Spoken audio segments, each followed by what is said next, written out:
Hi everybody, thanks for joining us again. The Ecosystem, that's the name of the show. And as promised last year, today we're here with our first guest of 2022. And he's none other than Philip. And I'll just give you a bit of an introduction of how this is gonna unfold.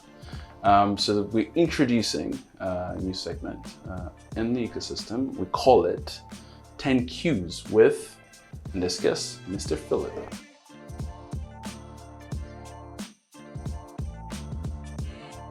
So Philip, welcome to the Ecosystem. Thank you very much.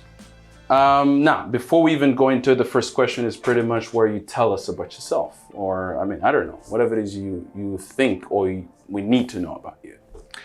Well, thanks again for having me on the show. I think, where would I start? My background is very much techie and mathematics. I love that. Did that at mathematics. I didn't undergrad. Know that. Interesting. Yes. A lot of calculus, and I really enjoyed that. The funny story is I finished Makerere University, went on to do my postgrad at Wits University in South Africa. I was fortunate to move over to the UK, where I worked in investment banking. Wow. A funny place where someone actually pays you to use calculus. So to all those guys out there who are doing math, yeah, it pays somewhere. But did about 12 years in that one. Had a stint when 2008 when the financial crisis happened. So I was working on products called asset-backed securities. That's in the UK? In the UK, with ABN AMRO, one of the banks there. I don't know that. Then following that one, I moved over to equities, another interesting space. But after a while, you get tired. You're always burning to see what you can do back home. And about that time, there was a lot of activity happening back in Africa. And I thought, I want to jump in. I want to get into the... That's in 28? No, this was 2008 was when the collapse happened. But then 2012 is when I said, look, I'm moving back. So 2012 July, moved back home. So this July, I'll have been back home 10 years. Wow. Yes. It's quite a resume. Now, let's go right into it. Now, the second question, which I think you've already talked about, so it's more about the entrepreneur journey. How has it been like? It's been, in one word, brutal.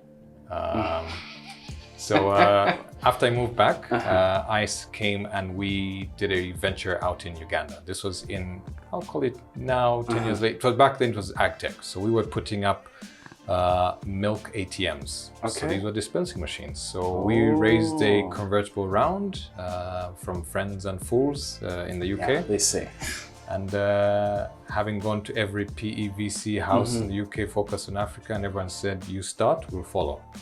So managed to start that out. And all the plans and the financial projections that you have, as soon as you hit the ground, they go sideways. Wow. And it was an interesting one since then, yes. Okay. Third question, what are some of the biggest mistakes you made as an entrepreneur, and how did you recover from that? I lost about $300,000. Wow. That's a big mistake, eh? It's a big one. Goodness. And I keep saying, if my wife is still with me, then I am good. But I think one of the biggest mistakes is thinking you know it all. I see. Right? And not seeking advice, not reaching out, and finding cheaper ways to do what you could have done. It's a big one. Yeah. And how did you recover from that?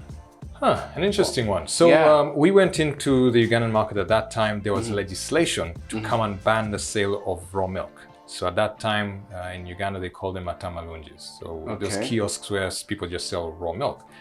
And there was legislation that says, all right, we're banning this. So we came in, that was an opportunity to introduce our milk ATMs. The business model was fairly simple.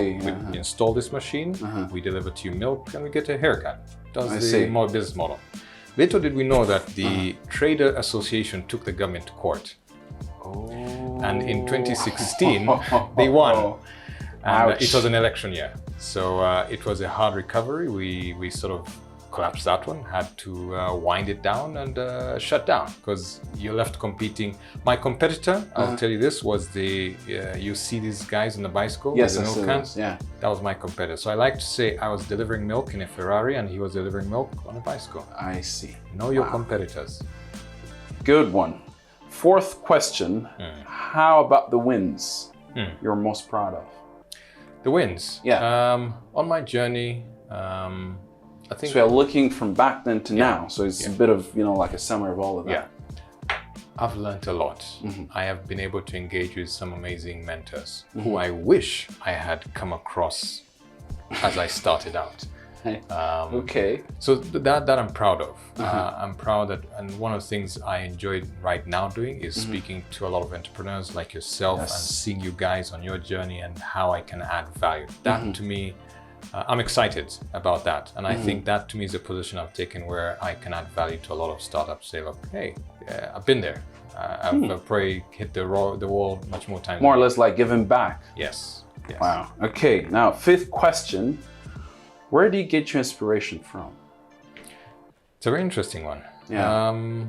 I think my upbringing, my parents as well. Tell us about that. I mean, briefly, obviously. So we, like many people, we grew up refugees, right? So you're running around the world and you're just resilient. You just keep going and going at it.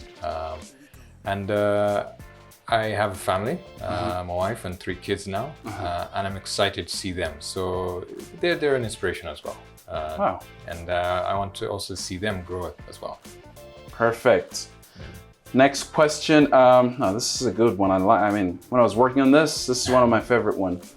What is your wildest dream as an entrepreneur? As an entrepreneur? Yeah. I think you still one, right? Yes. There you go. If there's one word I would love to have written on my tombstone, would be growth. I love to see people grow. I love underdog stories, and I think that's what excites me about Africa. So as a dream for Africa is see how do you help create almost 1 million jobs? How do you raise $1 billion to create 1 million jobs? That to me is an aspiration. It's powerful.